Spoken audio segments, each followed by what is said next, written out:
Seorang pria hanya berpura-pura menjadi Guan Gong sebagai penjaga pintu. Tanpa diduga, di tengah malam, ada seekor musang kuning yang tiba-tiba bisa berbicara dan ingin melewati selangkangannya. Pria itu ketakutan hingga bulu kuduknya berdiri. Dengan pasrah, ia membuka kakinya dan membiarkan musang itu lewat. Setelah itu, musang kuning itu menangkupkan kedua cakarnya dan memberi hormat kepada pria itu. Yang mulia Dewa Guan Seng Dijun, Huang kecil hanya mengikuti kepercayaan rakyat. Pepatah mengatakan, melewati jubah Guan Gong, semua kesulitan akan terlewati. Melakukan hal ini hanya untuk mencari ketenangan hati. Tetapi Tuan Guan, kematian Huang kecil sangat tidak adil. Mohon Yang Mulia Dewa Guan Seng Dijun membela Huang kecil. Zhu Jianfeng melihat musang itu bisa berbicara seperti manusia, dan benar-benar menganggapnya sebagai Guan Gong. Ia mengira dirinya berhalusinasi. Untuk sementara waktu, ia hanya duduk terpaku dan bingung. Melihat dia tidak bergerak atau menjawab, musang itu kembali bersujud dan berkata sambil menangis. Bukan Huang kecil yang membuat keributan, tetapi kematian Huang kecil sangatlah tragis. Setelah Si Yu menangkapku, dia menguliti dan memakanku hingga mati. Mohon Yang Mulia Dewa Guan Seng Dijun membela Huang kecil. Sekarang Zhu Jianfeng yakin bahwa ia tidak berhalusinasi. Musang di depannya benar-benar berbicara seperti manusia. Zhu Jianfeng ketakutan, dan tubuhnya terasa kaku. Musang yang bisa berbicara, itu pasti siluman musang. Musang itu terus memberi hormat, dan menceritakan penderitaannya. Melihatnya seperti itu, nyali Zhu Jianfeng kembali membesar. Kau bilang Tuan Yu yang membunuhmu? Musang itu mengangguk berulang kali. Jadi kau sudah mati, kata Zhu Jianfeng. Musang itu kembali bersujud, tapi kematian Huang kecil sangat tidak adil. Aku tidak mencuri ayamnya, atau mengganggunya. Aku hanya menangkap ikan di sungai dekat rumahnya. Dia malah menjebakku dengan jaring, dan mengulitiku. Aku tidak terima. Zhu Jianfeng berpikir sejenak lalu berkata, itu memang keterlaluan. Jadi apa maumu? Awalnya aku ingin membuat rumahnya tidak tenteram. Tetapi demi Yang Mulia Dewa Guan Seng Dijun, aku tidak akan melakukannya. Baguslah, kata Zhu Jianfeng cepat. Karena kau sudah mati, pergilah ke alam baka, atau bereinkarnasi menjadi manusia. Itu juga bagus. Menjadi manusia juga tidak enak, kata musang itu dengan bingung. Manusia terlalu lelah. Aku sudah hidup selama lebih dari 100 tahun di tepi sungai ini, dan hampir setiap tahun melihat orang bunuh diri dengan melompat ke sungai. Lebih baik menjadi musang daripada manusia. Zhu Jianfeng tercengang. Ia tidak bisa membantah perkataan itu. Lalu apa maumu? Mohon Yang Mulia Dewa Guan Seng Dijun angkat aku menjadi dewa. Musang kuning berdiri tegap, membungkuk dalam-dalam. Jika Dewa Guan Gong berkenan mengangkatku menjadi dewa, aku bersedia mengabdi di bawah perintah dewa, selamanya menjadi pengikutmu, dengan setia dan tulus. Mengangkatmu menjadi dewa? Zhu Jianfeng tercengang. Permintaan ini terlalu berlebihan. Dia hanya tukang angkut kotoran dan pekerja serabutan. Mengangkut batu bata dan barang masih masuk akal. Malam ini berperan sebagai Guan Gong hanyalah cosplay, bukan Dewa Guan Gong sungguhan. Bagaimana aku bisa mengangkatnya menjadi dewa? Membohongi musang kuning sepertinya tidak mungkin. Musang kuning ini bisa membuat onar bahkan setelah mati. Dia benar-benar memiliki aura jahat. Zhu Jianfeng tidak berani membohonginya. Saat dia sedang bingung, cahaya biru tiba-tiba muncul di kepalanya. Ada suara terdengar, sistem pengangkatan Dewa Guan Gong diaktifkan. Kemudian, sebuah peta kuning muncul di hadapan Zhu Jianfeng. Ada tulisan di peta itu, Daftar Dewa Wilayah Guan. Wilayah Guan adalah wilayah Dewa Guan Gong. Namun, wilayah Guan saat ini masih sangat kecil. Berpusat padanya, hanya berjari-jari 10 meter. Di dalam wilayah Guan, dia yang terkuat. Siapapun yang masuk, akan ditekan olehnya. Wilayah Guan dapat diperluas dengan usaha. Dia dapat mengangkat dewa. Dewa yang diangkat dapat memasuki wilayah Guan, dan mengikutinya memerangi kejahatan. Wilayah Guan meluas, dapat dibagi dan diperintah. Wilayah Guan telah terbuka. Silakan segera lakukan pengangkatan dewa pertama. Mendengar pemberitahuan sistem, Zhu Jianfeng malah tercengang. Aku bisa mengangkat dewa seperti Jiang Zia? Ini luar biasa. Tapi Guan Gongku juga palsu. Dia tertegun karena terkejut. Musang kuning mengira dia tidak mau. Dia tidak berani memaksa. Huang kecil tahu dia tidak punya banyak jasa. Jika Dewa Guan Gong benar-benar tidak mau mengangkatnya, maka tolong beritahu Tuan Yu, agar dia memberikan persembahan untukku besok siang. Bakar dupa untukku, demi Dewa Guan Gong. Aku akan mengikhlaskannya. Dia membungkuk lagi pada Zhu Jianfeng, dan berbalik pergi dengan enggan. Zhu Jianfeng merasa kasihan padanya, dan ingin memanggilnya. Dia membuka mulutnya tapi kemudian menutupnya lagi, karena Zhu Jianfeng tidak tahu, apakah sistem pengangkatan Dewa Guan Gong ini nyata atau tidak. Dia membuka dan menutup wilayah Guan itu beberapa kali, sepertinya nyata. Ini membuatnya terkejut dan gembira. Hidupnya seperti membuka lembaran baru. Keesokan paginya, Yurong membuka pintu tepat waktu. Dia melihat Zhu Jianfeng masih duduk di depan pintu sambil memegang pedang, dan tampak bersemangat. Dia senang dan berkata, Xiao Zhu, kau telah bekerja keras. Tidak susah kok. Zhu Jianfeng menang banyak semalam. Mana mungkin dia merasa susah. Xiao Zhu, silakan masuk. Mari sarapan bersama. Kalau begitu, aku merepotkan Direktur Yu. Zhu Jianfeng tidak sungkan. Ada sesuatu yang harus kubicarakan dengan Direktur Yu. apakah Anda pernah membunuh musang, lalu mengulitinya, dan memakan dagingnya? Emang pernah, sudah beberapa tahun yang lalu. Direktur Yu menatap Su Jianfeng dengan terkejut. Xiao Zhu, bagaimana kau tahu? Direktur Yu, jangan tanya, begini saja, siang ini Anda siapkan beberapa masakan, 2 gelas minuman keras, dan nyalakan dupa, untuk memberi penghormatan kepada musang itu. Dia tidak akan mengganggu lagi. Jadi yang mengganggu itu musang? Yurong tiba-tiba mengerti. Memang sih, oh musang agak jahat. Saat itu aku masih muda dan tidak percaya tahayul. Sekarang aku menyesal. Menyesal sekarang belum terlambat. Su Jianfeng menenangkannya. Direktur Yu, berikan penghormatan siang ini, maka semuanya akan baik-baik saja. Baiklah, Yurong setuju. Tapi dia ada urusan. Siang ini harus menjamu klien. Jadi dia meminta istrinya untuk melakukan ritualnya. Istrinya juga percaya, dan benar-benar menyiapkan makanan dan minuman. Tapi siang harinya, putra Yurong, Yu Dongfeng, pulang, dan membawa pacarnya. Yu Dongfeng bekerja di dinas tata kota. Pacarnya adalah guru di SMP 3 kabupaten. Mendengar ibunya akan melakukan ritual, Yu Dongfeng tidak setuju. Dia merasa malu di depan pacarnya. Zaman sekarang masih percaya hal-hal seperti ini. Bagaimana kalau Xiaoya berpikir keluarga kita tahayul dan kuno? Dia pasti keberatan. Istri Yurong berpikir putranya benar. Dia pikir ritualnya bisa dilakukan lain kali. Jadi dia menggunakan makanan dan minuman itu untuk menjamu pacar putranya. Musang dan Su Jianfeng sudah berjanji untuk melakukan ritual siang hari. Karena Guan Gong sudah berjanji, tentu saja dia tidak akan mengingkari janjinya. Musang itu datang siang hari. Ternyata makanan dan minuman yang enak sudah ada. Tetapi ritualnya tidak dilakukan. Dia langsung marah. Bahkan Guan Gong pun tidak bisa dipercaya. Manusia memang tidak bisa dipercaya. Musang itu sangat marah dan berniat jahat. Dia menggertakkan gigi dan merasuki Yu Dongfeng. Yu Dongfeng sedang asyik menyuapi pacarnya. Tiba-tiba matanya melotot dan giginya bergemelutuk. Dia tiba-tiba berdiri dan membalikkan meja. Makan, makan. Pacarnya menjerit ketakutan dan melompat. Ibunya juga panik. Xiao Dong, kau kenapa? Ku bilang makan, makan. Yu Dongfeng menggertakkan giginya sambil melompat-lompat menginjak-injak makanan. Lalu memukul-mukulkan kursi ke sekeliling ruangan. Kuliti aku, makan dagingku, biar kalian sembahyang, tak ada yang peduli. Kurang ajar, dia berteriak, sambil memukul dan menari-nari, seperti orang kesurupan. Makan, ku biarkan kalian makan sepuasnya. Pacarnya ketakutan pucat pasi. Ibunya sepertinya tahu sesuatu. Dengan panik dia menelepon Yurong. Yurong langsung panik setelah mendengarnya. Sudah ku bilang untuk sembahyang, kenapa tidak didengarkan? Saat dia kembali dengan mobil, Yu Dongfeng masih menari-nari dan memukul. Aku akan telepon Xiao Zhu. Saat itu, Su Jianfeng sedang mengangkut semen di sebuah kompleks perumahan. Dia hendak makan siang saat telepon berdering. Kata Su Jianfeng, Tuan Yu, tenang saja. Aku akan ke sana. Dia bersepeda ke rumah keluarga Yu. Yurong menunggunya di depan pintu dengan wajah cemas. Xiao Zhu, maafkan aku. Aku sedang menjamu klien siang ini, jadi tidak di rumah. Aku minta istriku untuk sembahyang. Tapi anakku kebetulan membawa pacarnya pulang. Dia takut pacarnya menertawakannya. Dia pikir sembahyangnya bisa ditunda. Jadi siang ini kami tidak sembahyang. Tiba-tiba anakku kerasukan musang. Setelah mendengar ceritanya, Su Jianfeng mengangguk. Ini salah paham. Akan ku coba bicarakan. Su Jianfeng pergi ke belakang rumah. Dia menyipitkan matanya, dan melihat seekor musang bertengger di bahu Yu Dongfeng. Musang itu melihat Su Jianfeng, dan berkata dengan wajah sedih. Dewa Guan, kau juga menipuku? Saudara musang, ini salah paham. Kemarin aku sudah bicara dengan Tuan Yu, dan dia sudah menyuruh istrinya menyiapkan makanan dan minuman. Tapi karena anaknya membawa pulang pacarnya, mereka tidak sembahyang. Bukannya sengaja menipumu. Setelah mendengar penjelasan Su Jianfeng, musang itu mendengus, memalingkan wajahnya. Su Jianfeng tahu dia masih marah. Dia berpikir sejenak, begini saja, bukankah kau ingin diangkat menjadi dewa? Mata musang itu berbinar. Dewa Guan bersedia mengangkatku menjadi dewa? Bisa. Su Jianfeng selesai berbicara. Daftar dewa wilayah Guan muncul. Berdiri di udara, melihat daftar dewa, mata musang langsung berbinar. Ia segera melompat dari bahu Yu Dongfeng, dan berlutut di depan Su Jianfeng. Kepalanya menyentuh tanah dengan sangat hormat. Musang, kau ingin jadi dewa apa? Tanya Su Jianfeng. Terserah titah kaisar, kata musang dengan penuh hormat. Hamba rela mengabdi pada Kaisar Guanseng. Begitu ya, Su Jianfeng berpikir sejenak lalu berkata, kalau begitu, aku akan mengangkatmu sebagai pelopor sayap kiri. Musang sangat gembira. Terima kasih banyak, Kaisar Guanseng. Pelopor sayap kiri, Huang Ermao, menghadap Kaisar Guanseng. Bangkitlah. Su Jianfeng melambaikan tangannya. Huang Ermao berubah menjadi asap kuning, dan masuk ke dalam daftar dewa wilayah Guan. Dengan ini, Su Jianfeng memiliki bawahan pertamanya. Saat Huang Ermao masuk ke dalam daftar dewa, terdengar suara ding di kepala Su Jianfeng.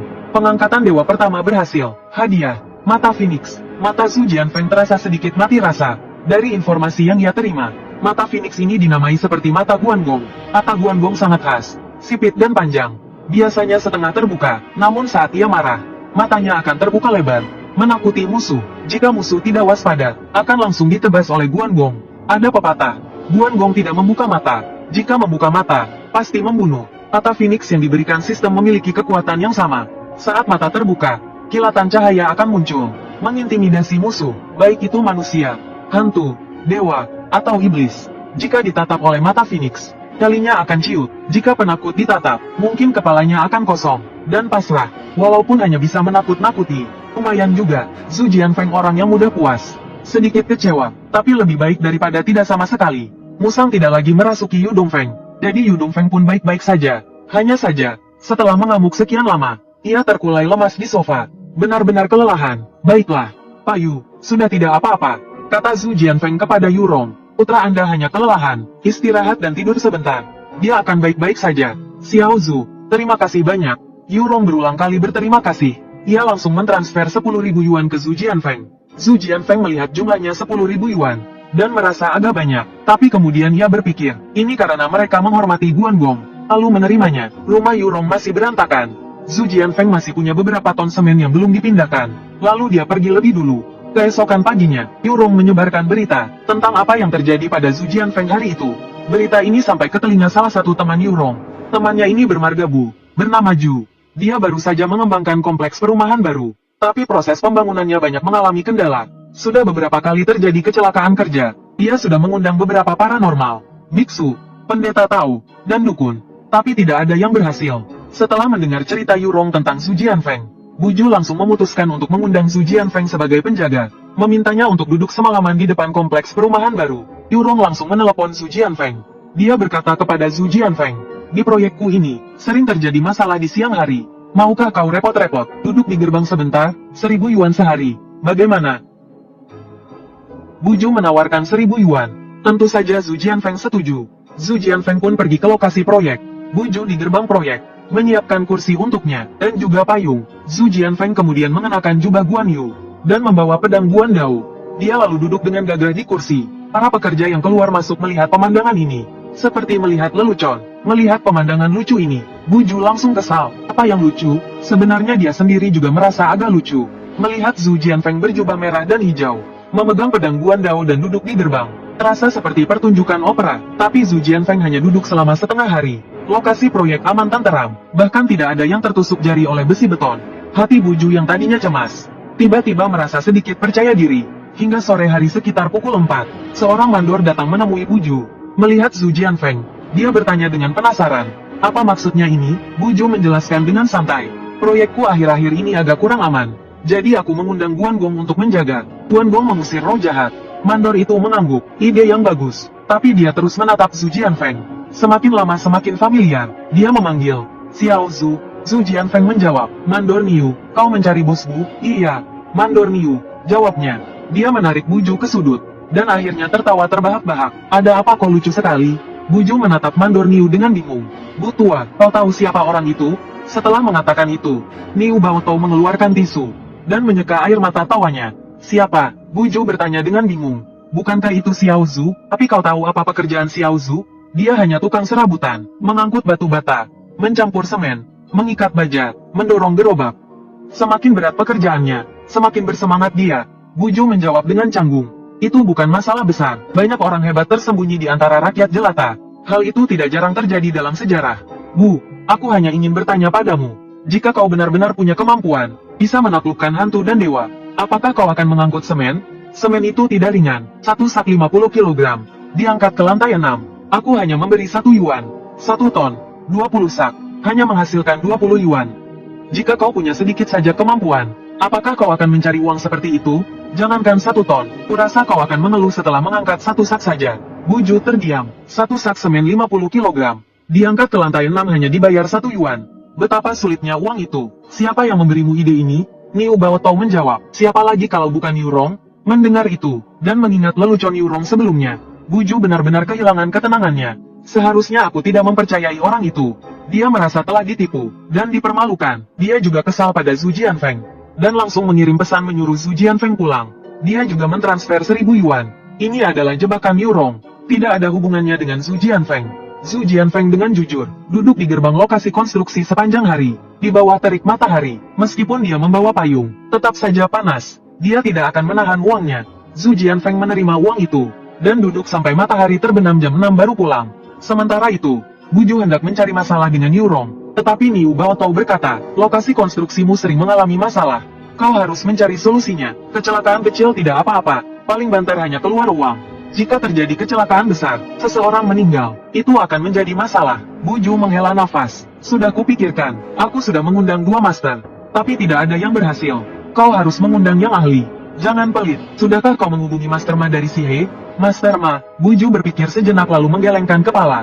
Pernah dengar, tapi orang itu sombongnya minta ampun. Repot kalau mau undang dia.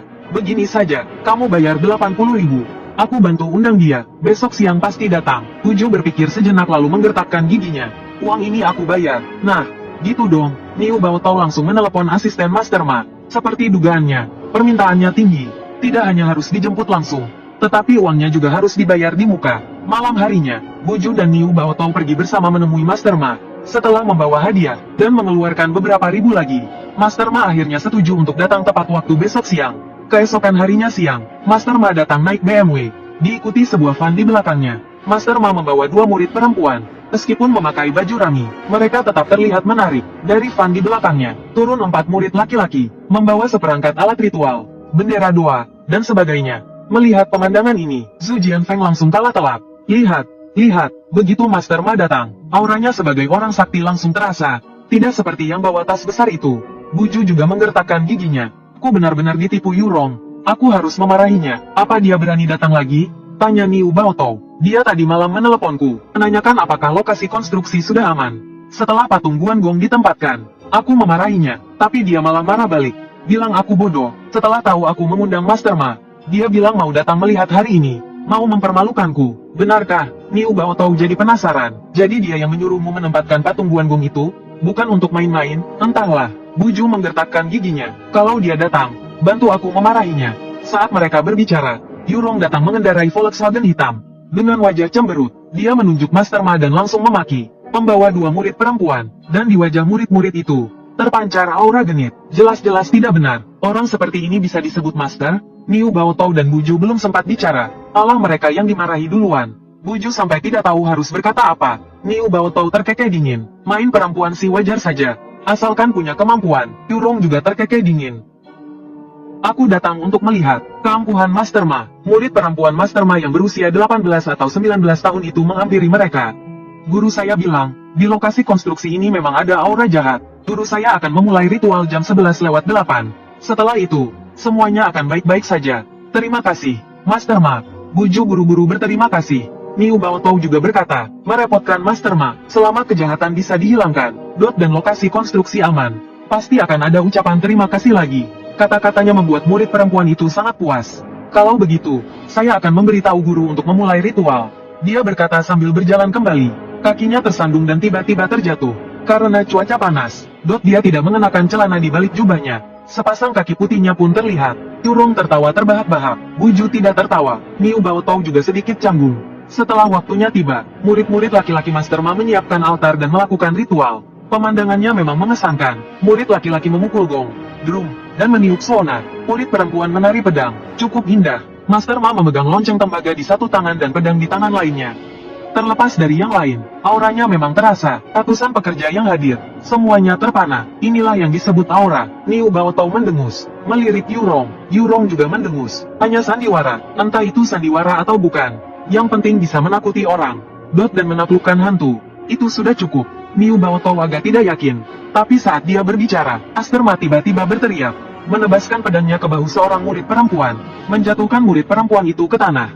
Pedang kayunya patah. Master Ma kemudian melempar pedang yang patah itu, mengayunkan lonceng tembaga di tangannya, memukul murid perempuan lainnya. Murid perempuan itu cukup cerdik, berbalik dan lari. Dia berteriak sambil berlari. Gawat, guru dirasuki roh jahat. Teriakan ini membuat semua orang panik. Master Ma dirasuki roh jahat. Roh jahat ini berani muncul di siang bolong. Sangat kuat, para pekerja dan orang-orang yang menonton ketakutan melihat Master Ma mengacungkan pedangnya ke segala arah. Semua orang ketakutan, dalam kepanikan. Ada yang terkilir kakinya. Ada yang kehilangan sepatunya. Dan ada anak-anak yang terjatuh ke tanah karena ketakutan. Menangis keras. Buju dan yang lainnya juga terkejut. Buju yang pertama bereaksi. Niu Baotou tercengang. Dia tidak tahu harus berbuat apa. Yurong, bagaimanapun, berpengalaman. Dia segera meminta Xiao Zhu dipanggil. Terakhir kali, anakku juga kerasukan seperti ini. Xiao Zhu dipanggil untuk mengusir roh jahat itu. Dan tidak terjadi apa-apa. Kalau begitu aku akan menelepon Xiao Zhu. Buju berpikir sejenak, lalu berkata, Lao Yu, kau lebih dekat dengan Xiao Zhu. Lebih baik kau yang meneleponnya. Kali ini, Yurong tidak menolak. Dia segera menelepon Zhu Jianfeng. Ternyata Zhu Jianfeng tidak terlalu jauh. Dia sedang bekerja di lokasi konstruksi lain. Setelah menerima telepon Yurong, dia segera datang. Dia mengenakan kaos lusuh, celananya digulung, dan memakai helm keselamatan. Penampilannya sangat berbeda dengan Master Ma yang berpakaian rapi. Tapi Yurong menyambutnya dengan hormat. Xiao Zhu, Master Ma kerasukan roh jahat. Tolong pikirkan cara, jika ini menjadi masalah besar, proyek Laobu akan bermasalah. Dia tidak melebih-lebihkan. Sebelumnya, hanya ada beberapa cedera kecil, yang bisa dibilang mengganggu, tapi juga bisa dijelaskan sebagai kecelakaan kerja. Tapi kejadian hari ini, jelas ada yang tidak beres. Ada roh jahat di lokasi konstruksi. Siapa yang berani bekerja di sini? Bahkan jika mereka menawarkan gaji tinggi, dan proyek selesai, siapa yang berani membeli rumah berhantu? Buju tentu saja mengerti hal ini. Niu Baotou tampak putus asa. Master Ma yang terkenal, bukan hanya di kota kecil ini, tapi juga di dunia spiritual Sihe. Tidak hanya gagal menangkap roh jahat, tapi malah kerasukan. Bukankah ini lelucon? Tenang. Zhu Jianfeng tampak tenang. Dia melirik Master Ma yang masih berlari-lari. Dia datang terburu-buru, tidak mengenakan jubah Tao atau membawa pedang Tao. Tapi mungkin mata Phoenix-nya bisa digunakan. Dia berjalan menuju Master Ma. Master Ma menyerangnya dengan pedang. Saat dia berjarak sekitar 5 atau 6 meter, Buju dan yang lainnya menjadi tegang. Namun, Zhu Jianfeng menatap Master Ma dengan dingin. Tiba-tiba dia berteriak, roh jahat dari mana kau? Sambil berkata, dan menghilang ke tanah. Zhu Jianfeng menghela nafas lega.